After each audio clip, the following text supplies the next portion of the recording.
Welcome to How to Play Everest. To play Everest, you will need 3 dice, 2 or more players, and a scorecard for each player. The scorecard should list the numbers 1 through 12 going up and coming back down.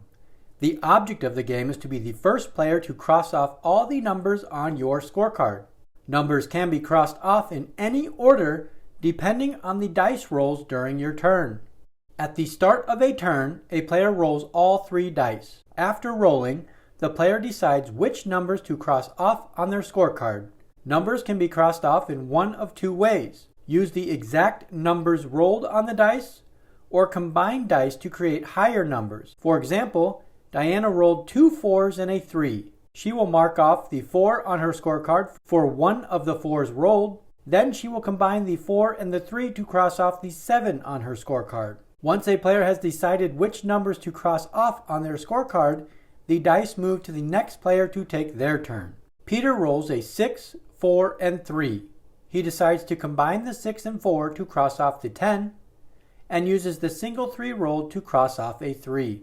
Play moves to Wade to take his turn. Players continue to take turns rolling and crossing off. The first player to get all the numbers crossed off on their scorecard wins the game.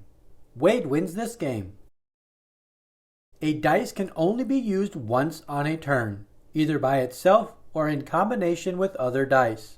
A player may not have any available numbers to cross off based on their rolls. In this case, some or all dice may not be used and play moves to the next player. If you enjoyed learning how to play the dice game Everest and you are curious about other games, our channel is your go-to spot for fun, easy-to-follow tutorials. Check out the collection of videos to find your next favorite game.